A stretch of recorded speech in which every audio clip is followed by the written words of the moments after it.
Si Virginie Hebrard, isang byuda at single mother ay lumabas sa pambungad na eksena. Sina Laura at Gaston, ang kanyang dalawang anak, ay nakatira kasama niya sa isang probinsya na lugar ng Pransya. Si Virginie ay namamahala sa bukwirin ng balang ng kanyang asawa mula nang ito ay pumanaw. Dati rin nag-aalaga ng kambing ng pamilya. Ngunit nang pumanaw ang kanyang asawa, nabaling ang atensyon nila sa mga balang. Mukhang hindi maganda ang takbo ng kumpanya sa kabila na kanyang walang pagod na trabaho araw at gabi. Si Virginie ay nahihirapang mabuhay kamakailan dahil ang kanyang mga balang ay hindi na dumarami gaya ng dati at marami ang nawawala. Nang ihatid ni Laura ang kanyang nakababatang kapatid na lalaki sa pagsasanay sa soccer isang araw, nagsimula siya matukso dahil sa malawakang pag-unawa sa mga kabataan sa lungsod na kakaiba ang pagbebenta ng balang. Madalas itong nangyari. Si Laura mismo ay nagsimulang hindi magustuhan ng kanyang ina dahil dito. Samantala, isang kliyente ang pumunta sa sakahan ni Virginie na may layuning bumili ng napakaraming balang. Sa kasamaang palad, si Virginie ay walang sapat na item sa tindahan, kaya ang kliyente humingi ng malaking discount. Hindi maaaring ibaba ni Virginie ang presyo dahil binigyan niya na ang mababang presyo. Sa makatuwid, kinansela ng customer ang transaksyon. Kalaunan ng gabing yun, hinihiling ni Virginie ang tulong ni Laura sa pagtitipon ng ilang bagong damo. Habang nagpupumilit muli ang pamilya na makakuha ng sapat na pera para mabayaran ng kanilang pang-araw-araw na gastos, nalaman ni Laura ang tungkol sa nakansilang deal at nadismaya siya. Ngayong sila ay lubhang nangangailangan ng pera, tinawagan ni Virginie ang kanyang kaibigang si Karim gaya ng nakagawian at humingi sa kanya ng pautang para makayanan nila ang buwan. Maghiliw na tinanggap ni Karim at nakipag-ugnayan pa sa isang tao para magtanong tungkol sa mga customer para sa mga paninda ni Virginie. Pansamantala, nag-post ang mga bully ni Laura ng video online na kinukutya ang kanyang ina. Sa wakas ay naramdaman ng dalaga ang mga epekto nito at nagsimula siyang mawala ng galit. Sa isa pang eksena, dinala ng board na si Gaston ang kanyang alagang balang sa labas para maglaro. Ngunit sa kanyang pagkabigla, nagsimulang kumain ng insekto sa kanyang sugat. Ito ay nagpapakita na mga balang ni Virginie ay nakuha sa dugo at laman ng tao. Si Virginie at ang kanyang mga anak ay namamasyal sa lungsod upang mamili. Nakatagpo ni Laura ang mga bully na unang nagbahagi ng nakakasakit na video sa social media sa galaan na ito. Nilapitan niya sila bilang tugon at nakikipag-away pa siya sa isa sa mga bully, si Kevin. Sa kasamaang palad, mabilis niyang nakuha ang kamay at sinuntok siya sa mukha. Ngunit pumasok si Virginie at tinuwi ang kanyang mga anak bago pa siya makagawa ng anumang pinsala. Nang maglaon pagdating ng pamilya sa kanilang tahanan, sinisigawan ni Laura ang kanyang ina. Siya ay nagre-reklamo na siya ay may sakit na kailangang maligo sa isang tahanan kung saan ang mga balang ay palaging presensya. Nasasaktan din siyang pinagtatawanan sa paaralan kung saan tinatrato siya ng lahat na parang isang tagalabas. Niligyan na Virginie ng yelo ang sugat ni Laura pagkatapos ng tuluyang kumalma at sinabing may offer siya para sa 40 kg na mga balang. Inaangkin niya na kahit hindi na siya nagbabayad hanggat gusto niya, ito ay sa kagalang-galang na halaga. At kung ibebenta niya ang kanyang lab at mga insekto, magkakaroon siya ng sapat na pera upang lumipat at magsimula ng bagong buhay. Matapos marinig ang lahat, ngumiti si Laura. Ang bumibili ay nagpapakita sa susunod na araw upang bilhin ng mga insekto. Isa pala siyang magsasaka ng pato. Ngunit kapag napansin niya kung gaano sila kahina at kaliit, humihiling siya ng pagbawas. Marahas niyang sinabi kay Virginie na 200 euros lang ang ibibigay niya rito, hindi ang 600 na orihinal na nakipag-usap. Pinagalitan nito ang kaawa-awang babae gaya ng inasahan ng isa at pinaalis niya ito sa kanyang tahanan. Pagkatapos ay pumasok sa kulungan ng balang at marahas na sinisira ang mga pugad. Trip ni Virginie habang ginagawa ito, kinakatok ang sarili. Sa sandaling siya ay magkamalay, natuklasan niya na ang mga balang ay umuugong sa kanyang paligid at inuubos ang kanyang dugo mula sa mga sugat sa kanyang braso. Nakaranas siya ng kaunting takot bilang isang resulta at umalis sa enclosure. Ang mga balang ay nagiging mas agresibo at aktibo sa gabi na gumagawa ng higit na ingay kaysa dati. Namangha si Virginie nang matuklasan niya ang pagbabago kinabukasan. Pinapalagay niya na maaaring konektado ito sa dugong inalis nila sa kanyang sugat. Hinubad niya ang kanyang braso at ikinumpas ang kanyang palad sa loob ng enclosure. Umaasa laban sa pag-asa na magbabago ang mga bagay. Tama siya, habang nagsisimulang kainin ng mga balang ang kanyang sugat at pagsipsip ng dugo, sila ay nagiging mas malaki at mas malakas sa gabi. Lumilitaw na halos sumisipsip sila ng protina mula sa dugo.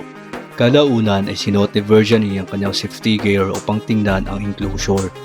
Natuklasan niya sa kanyang pagkamangha na ang mga balang ay mabilis na dumarami at nangingitlog ng sobrang dami. Pinipili ni Virginie na makinabang sa senaryo na ito. Sa kabila ng katotohanan ito ay lubhang kakaiba. Si Karim may hinayang niya at gumawa siya ng mas malaking kulungan upang paglagyan ng mga insekto. Sinabi sa kanya ni Virginie ng isang kasinungalingan tungkol sa pagbibigay sa mga insekto ng parsley upang madagdagan ang kanilang aktibidad. Nabigo si Laura na malaman niya tungkol sa pagbabago sa kanyang pag-uwi dahil umaasa siyang tuluyan ng ihinto ng kanyang ina ang negosyo.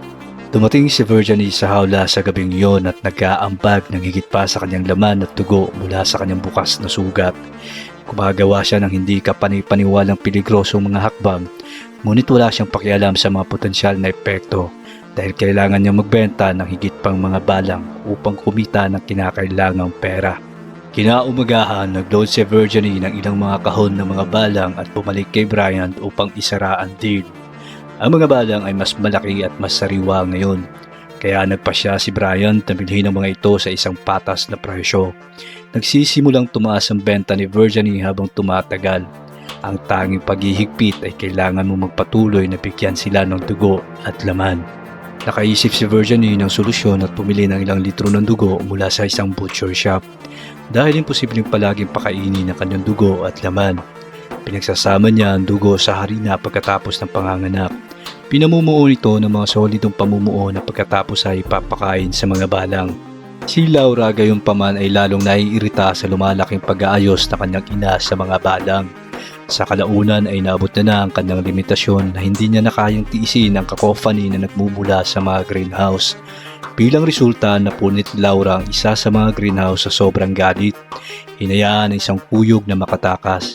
Si Hoget, ang kambing ni Gaston, ay pinaglalaruan habang si Gaston ay malapit sa isang truck. Sa kasamaang palad, ang kambing ay umakit sa mga mapanganib na insekto. Napagkatapos ay inatake ito. Si Hoget ay kinuha ng mga balang sa kabila ng pagsisikap ng mahirap na batang lalaki na iligtas ito. Si Hoget ay dinala ng mga balang. Humihikbi si Gaston habang sinasabi niya kay Virginie na makabalik siya mula sa kanyang ekskursyon sa bayan. Sinabihan ni Virginie ang kanyang anak na manatili sa loob ng bahay dahil sa tingin niya ay may mali habang hinahanap niya si Hugot.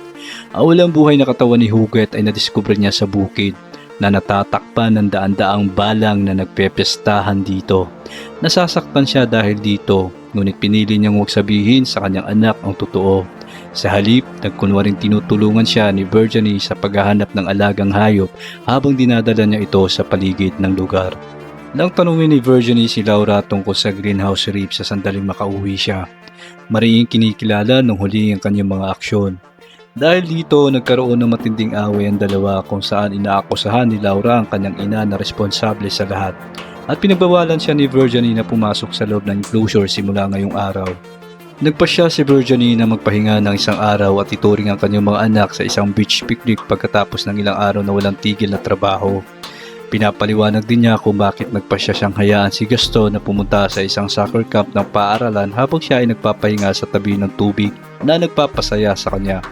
Umuwi ang pamilya pagkatapos maglaan ng ilang oras sa beach upang matuklasan si Karim na naghihintay sa kanila na may dala-dalang bagong scooter.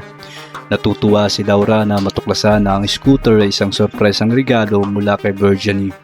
Sa isang baso ng alak ng gabi ring iyon, sina Virginie at Karim ay nakipag-usap sa isang maikling pag-uusap. Sa kalaunan ng kanilang chat ay nagiging madamdamin na humantong sa kanilang unang halik. Sinubukan ni Karim na magpatuloy ngunit agad siyang pinigilan ni Virginie tila dahil ayaw niyang ipakita ang kanyang mga pinsala. Sa susunod na eksena, nakikipag-ugnayan si Virginie sa berdugo. Humihingi ng agarang paghatid ng 50 liters na dugo. Gayunpaman dahil bumibili siya ng dugo para sa hindi may paliwanag na dahilan, nagpa siyang nagbebenta na wag nang makipagnegosyo sa kanya. Bukod pa rito, pinaghihinalaan niya na maaring inaabuso niya ito. Inilalagay nito si Virginie sa isang nakababahalang sitwasyon dahil kailangan niyang agad na makahanap ng mapagkukunan ng bagong dugo nang walang anumang ibang mga pagpipilian. Muli siyang nagsimulang kumuha ng sarili niyang dugo para pakainin ng mga insekto. Ang kanyang mental na kondisyon ay unti-unting lumalala at sinimulan niyang itulak ang iba palayo. Naabot ni Virginie ang kanyang physical na breaking point at nagsimulang manghuli ng dugo sa ibang lugar. Nagdesisyon siyang pakainin ng mga insekto matapos makita ang aso ng kanyang kapitbahay na gumagala sa kanyang sakahan isang gabi. Gayunpaman, patuloy niyang tinatakot ang mundo pagkatapos noon. Maging ang mga baka mula sa mga katabing bukid ay ninakaw niya at pinapakain sa kanyang mga balang. Isang araw, ibinabaan ni Laura ang kanyang kapatid sa soccer camp at pagkatapos ay bumalik sa bahay. Umiiyak siya ng malakas para sa kanyang ina ngunit walang sumasagot. Pagkatapos ay pumasok siya sa silid ng kanyang ina kung saan nadiskubre niya ang mga damit ng may pahid ng dugo sa sahig. Pumunta siya sa enclosure matapos makarinig ng malakas na ingay at nakita niya ang kanyang ina na hinahayaan ng sarili na kainin ng mga balang habang nakasuot pa rin ng kanyang underwear. Labis na natakot si Laura dito kaya kailangan niyang tumakbo pabalik sa bahay at magkulong sa banyo. Kaagad siya nag-text kay Karim upang ipaalam sa kanya na kailangang makita ang kanyang ina at hiniling niya na pumunta siya sa kanyang bahay.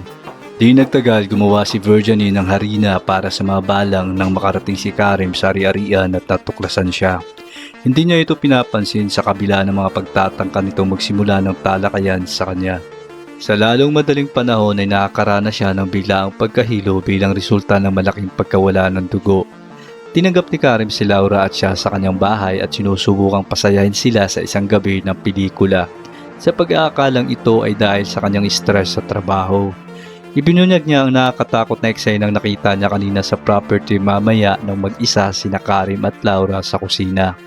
Nang malaman ito ni Karim, nilapitan niya si Virginie at kinausap na sabihin niya ang totoo. Tumagi siyang ihayag kung ano ang kanyang pinagkakaabalahan, gayunpaman na nagdulot ng mainit na paghaharap sa pagitan ng dalawang kaibigan. Samantala, ang kapitbahay ay pumasok sa isa sa mga greenhouse upang hanapin ang kanyang nawawalang aso. Nakita niya sa loob ang kwelyo ng kanyang aso na may bahid ng dugo. Sa kasamaang palad, tinamaan siya ng pulutong ng balang at pinatay siya bago siya makapag-react.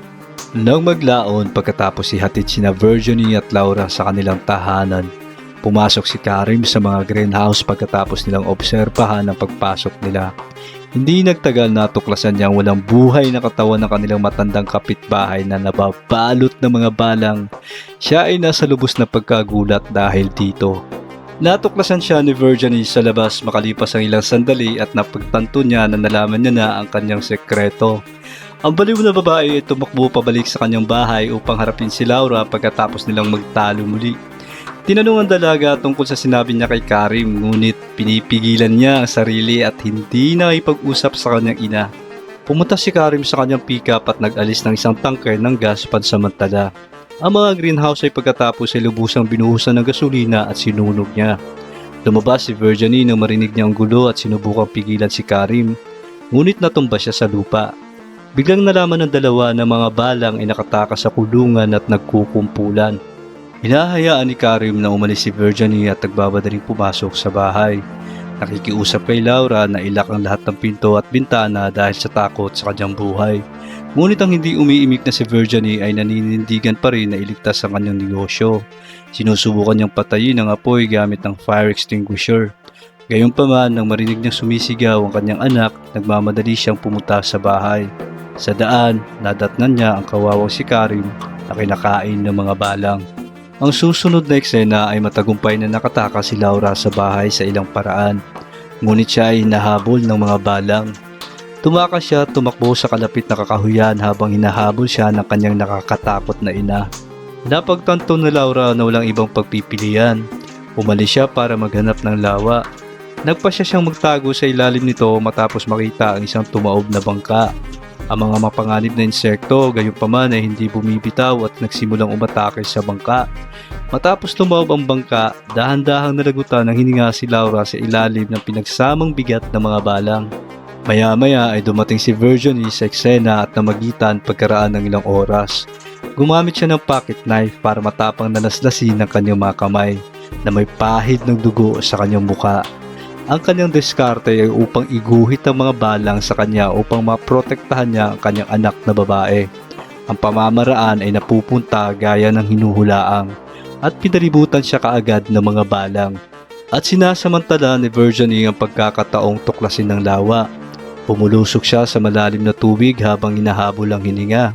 Sa hindi inaasahang pagkakataon, inuulit ng mga balang ang gawain ito at kalaunan ay isa-isang namamatay sa pamamagitan ng pagkalunod.